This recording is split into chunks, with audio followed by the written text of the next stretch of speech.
Welcome back to a brand new episode of Third and Goal. Justin's back on the table, Jimmy's back on the table, and we're here to break down some sports news.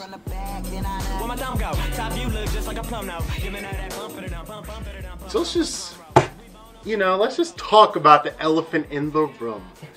Holden, how you doing, buddy? Hi. Where you been? Yeah, last time I saw you, you were on my couch having a mental breakdown. Yeah, after drinking more Kahlua than I've ever seen any one person drink.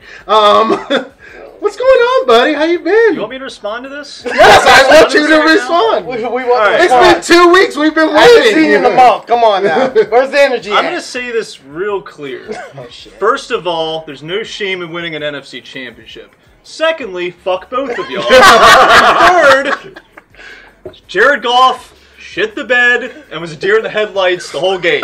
That's all I have to say about it. And yet I'm still wearing his jersey for some reason. Yeah, why are you wearing that jersey? He's so To punish myself.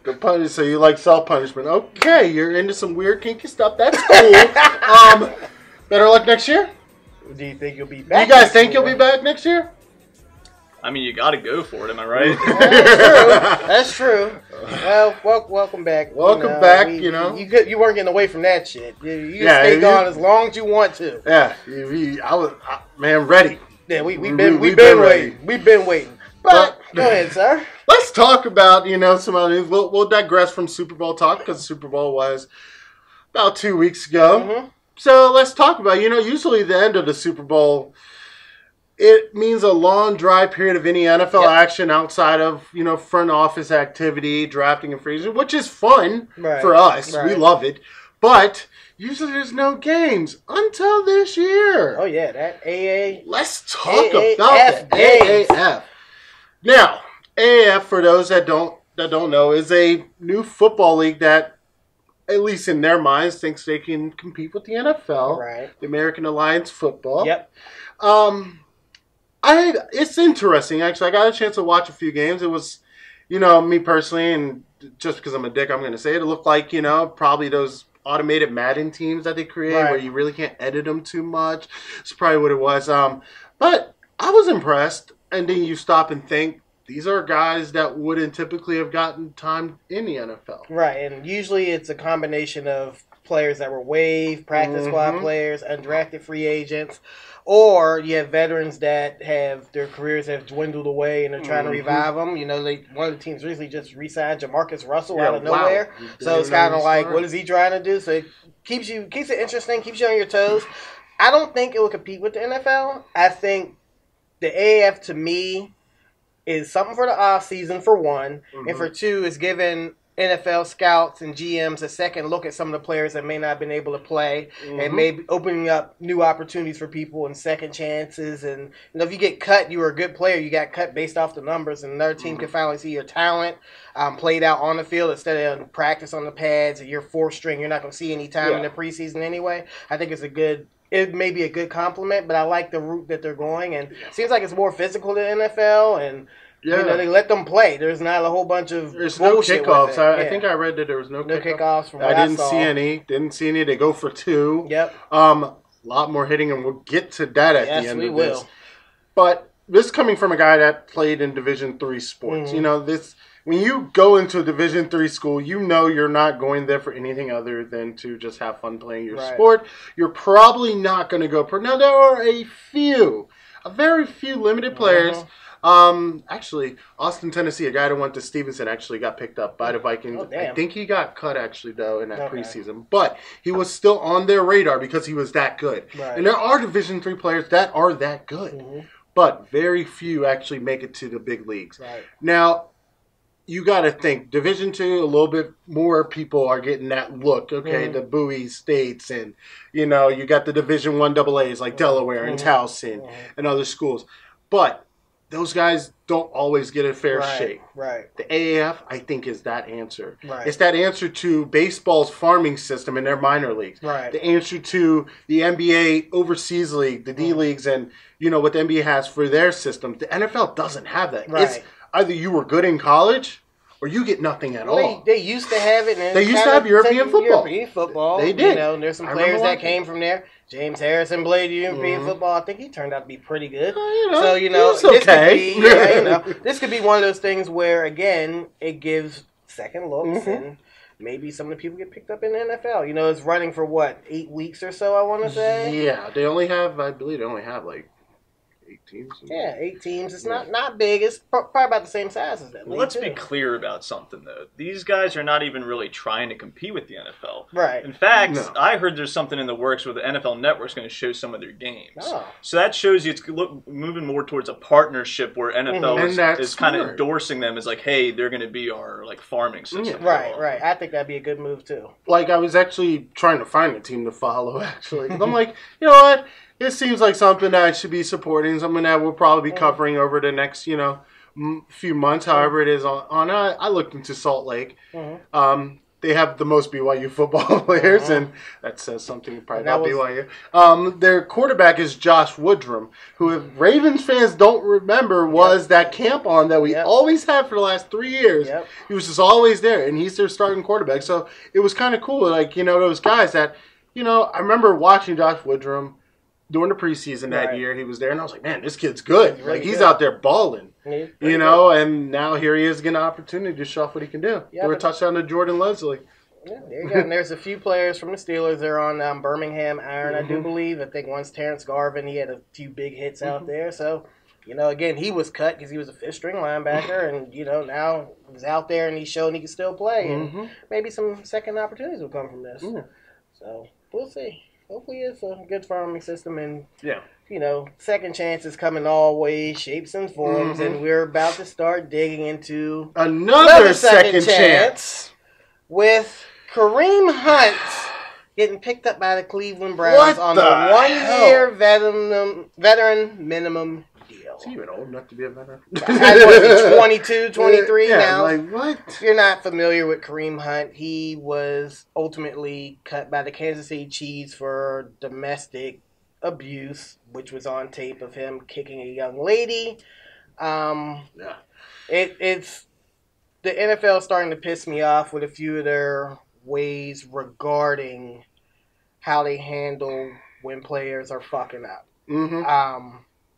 You go down the list of players who've had domestic abuse issues, drug issues, issues with the law. Does not act like, there's been a whole lot of shady shit that's going on. And then there's individuals who you could just tell by me talking, we're not even going to drop a name, who are with the cause to try to show that there is issues with police brutality against African Americans and trying to do positive shit. Yeah. And he's still unemployed. And the reason that I bring that up is I've watched over the past year where there have been teams who've needed quarterbacks and his name may have been brought up maybe, and then they go sign fucking Tom Savage. They try to call Matt Hasselbeck out of retirement from doing fucking commentary.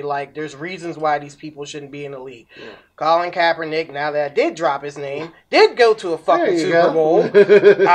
He was productive in the league, and now that he shows something that people don't like and it may be too hot to touch, we don't want to touch him. But hey, you who stomped the shit out of somebody in the middle of a hotel, you just come be on my team. It's kind of disgusting to me at this point. Yeah, exactly. It is disgusting to watch because, and I go to Ray Rice, and I'm not saying he deserves to play. Right. But I'm just saying, if you're going to drop a punishment like that on a player like Ray Rice, everybody. And he was the example. Drop it on everybody. Drop it on everybody. Every single person that lays a hand on a woman, either kids, whatever. Yep. Yeah. Lay it down.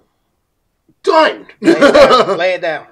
If you're going to go that hard, if you're going to show off the pink in October for breast cancer awareness, say that you're partnering with women, why are you allowing these players to play? Now, I get it. He could go on, I think Ross was talking about a list.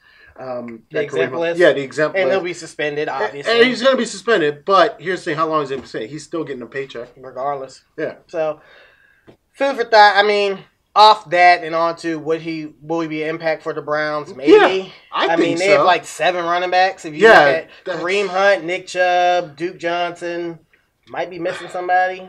Yeah, the move doesn't really make sense It to me. doesn't From a at football all. point of view, it doesn't make sense because they already had running backs. Right. Nick Yeah. Chubb was one of the best running backs out of that draft class. Yep. And plus, Duke Johnson's one of the best third down backs. I don't see why they need him. He could have gone to a team that actually desperately needed a running back. Right. Like, and that's the thing. It's one of those things where it's like the Browns are making those decisions that make you think they're still the Browns. They do a lot No, of don't get me cool wrong. shit. As a Ravens fan, from an AFC North point of view, Mm-hmm. playing Kareem Hunt 2 times a year is not fun to No, think it is about not. at all. No, it's not. Not at all. So there is that point, and that's not where the bias comes from. The bias, there is no bias whatsoever. It's just straight common sense. Right. If you're gonna come out and say you're for, standing up for women and you're against domestic abuse, yet you have players that are playing in the NFL that have done such things, and there's even people on my own team. We're not going to drop names right now, but this is something that has been going on for years, and this, honestly, I think is a slap in the face. Yeah, it's honestly, a punch in the gut. It is. It's a punch in the gut. Hopefully they fix the way they start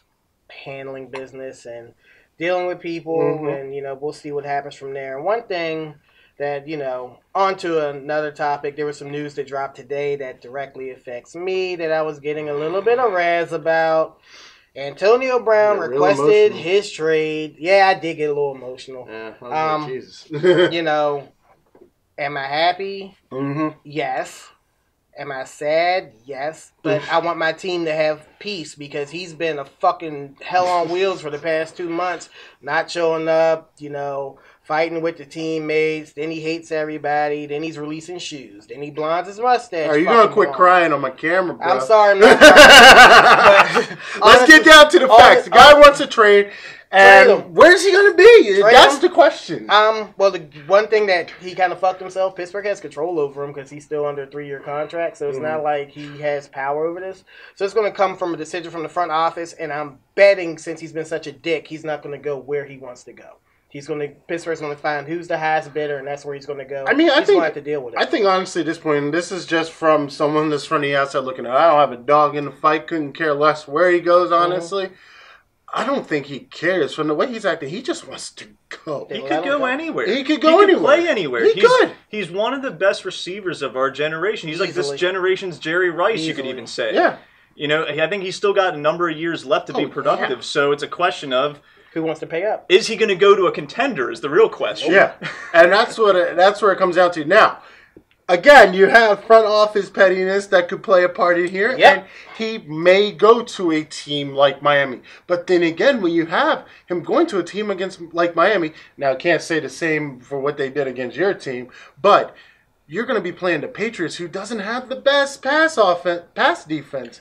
He could light the Patriots defense up and could change the face of the AFC East. He did for years anyway. We just couldn't get over the hump because we had other issues outside of Antonio Brown. Antonio Brown, talent-wise, he wasn't a problem at all. It's just, maybe he's tired. Maybe he wants to change the scenery. I can't argue with that. Yeah. But we're not going to ship you to a contender, dog. You're going to go somewhere. You're going to shit the bed like Buffalo or Arizona. And you really tempt me. I'll send your ass to Oakland with Chucky. You sound like really you're making the let your decisions over here, Hey, bro. if it was me now, if it was me. It was, but it ain't. But here's the thing.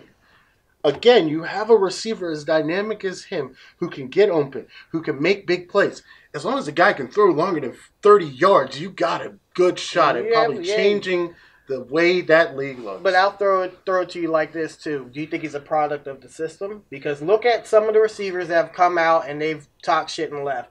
Mike Wallace ain't did shit when he left. The only one who really did anything was Emmanuel Sanders, and that's because he went to go play with Peyton Manning. If you play with Peyton Manning, you ain't good. You're really fucking tired. I don't know. Plexico Burress before he shot himself in the leg. I mean, come on, dude. Who really did anything? I don't think, honestly, that Antonio Brown will have an issue. I don't. I think he is a pure athlete. And this is coming from a guy that you know me. I will dog your steals in a group text in a split second. Asshole. But with the shoe fetch word. But Antonio Brown is one of the best athletes in the NFL. I don't think he'll have a problem. I don't know. As long as you have a quarterback that can pass longer than 30 yards, this man's going to be all right. We'll see what the asking price is. I don't think they're talking anywhere between a 1 and a 5 at this point. And the reason why they're dropping so low is because of his off-the-field shit. If it was just purely he was shutting up doing his job and requested a trade, we could easily get a 1. It's not going to be that easy to get a 1 anymore. So I'm thinking between now 3 and a player from somebody, and it has to be a starting player. It doesn't have to be a star, just a starting caliber player. Hold on a second here. What team is trading a first-round pick for a 30-plus-year-old receiver unless they're a contender, right? Yeah. I mean, why would you trade a first-round pick if you're not going to go anywhere? The only teams I can see that may trade him first, and you're right, they have to be a contender, it's teams that need wide receivers and they just need that one final piece that get them over the hump. Green Bay has 2 first-round picks. They could get greedy. The Saints, even though I think they have, don't they have 2 firsts, or am I wrong? I think they may have given up one to trade up and get somebody, so let me retract that one.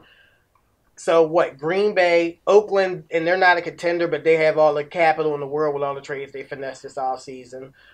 Seattle, Russell Wilson has had a number 1 receiver in Lord knows how long, if you really want to get greedy. There's teams out there that will pay.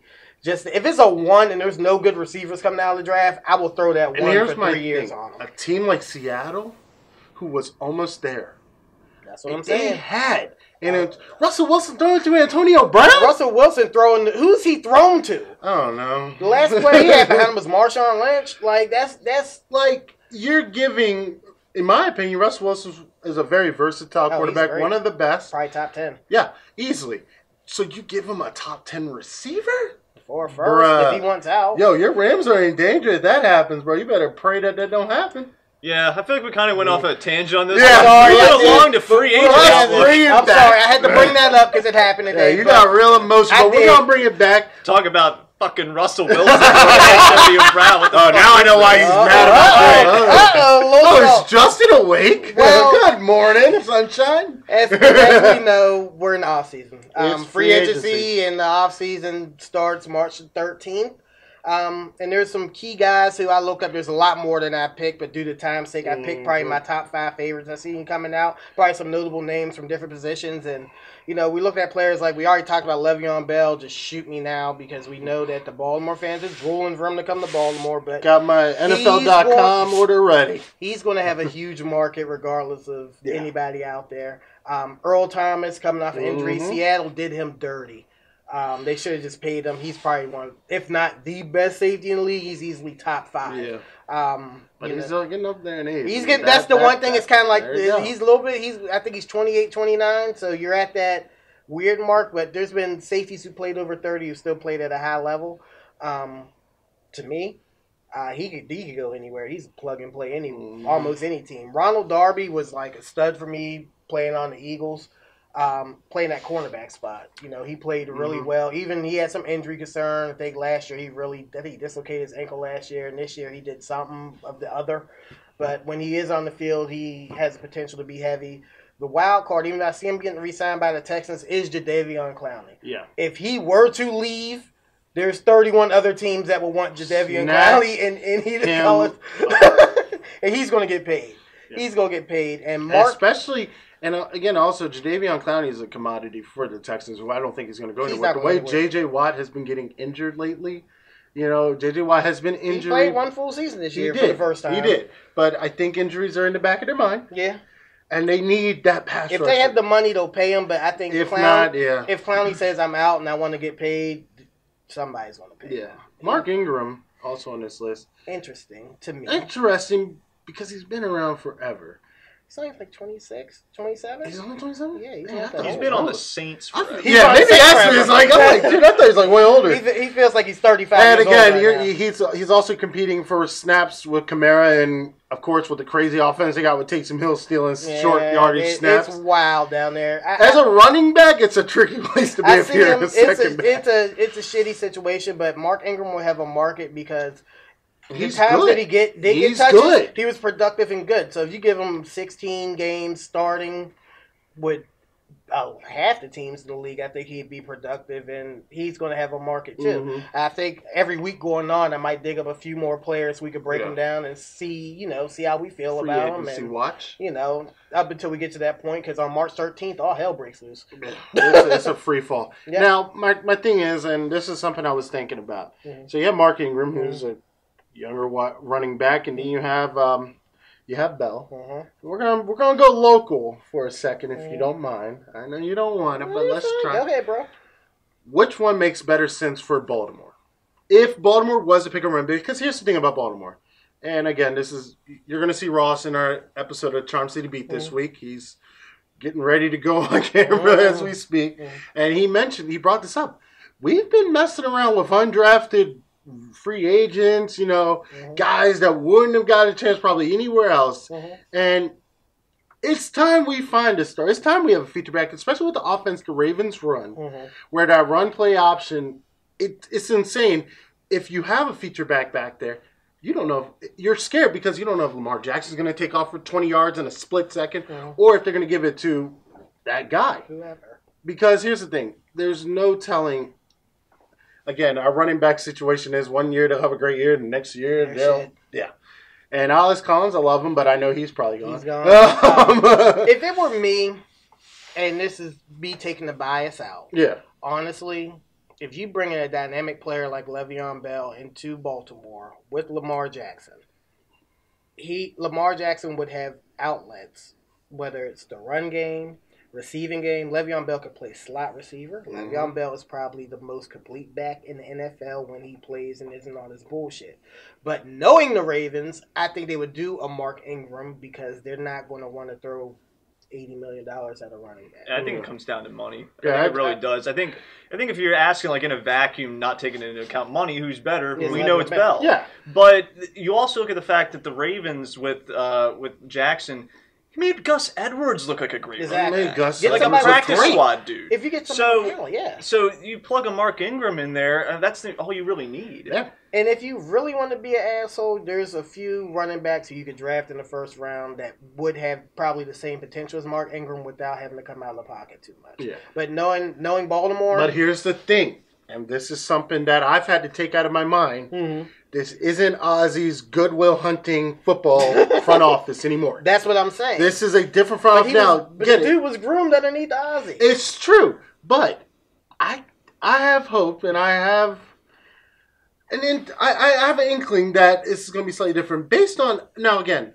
with the last draft that was Ozzie Newsome's draft or whatever. But how much was Eric DaCosta and with his say? I think because here's the thing: would the Ravens have ever picked a player like Lamar Jackson years ago? I think that was a DaCosta pick. I think it was. Set him up and say, hey, get your franchise quarterback and let's see what you could do for the next X number of years. 100%. And when I remember we were watching the draft and texting, and I remember I called it last year. I said, y'all gonna get Lamar Jackson. I called the shit last year, and all y'all said, Jimmy, you're crazy. And when we got to pick 16 or 17, he was still sitting there, you traded back. I said, Jackson's going to be there. You got the tight end, and all y'all went to sleep and got pissed. I stayed up and watched the whole draft. And the 32nd pick came, and y'all traded back in. I said, this is Jackson. I texted all y'all 11:45 and said, you got your guy, and this is, it is what it is. So we'll see what happens. We'll see how free agency money, because this is Eric DaCosta's free agency, This is his coming out part. To see if he got if he's gonna let his ball swing on one player, if he could spend $80 million on 3, let's see what happens. We'll see. Now, getting back to the AAF, we got to give our first ever game ball. Wow. Okay, first up, Mario, cue that video. One-on-one, picks up the first down. Barkovici never saw the man coming, and he is lit up. My goodness. Sean Washington with the stick.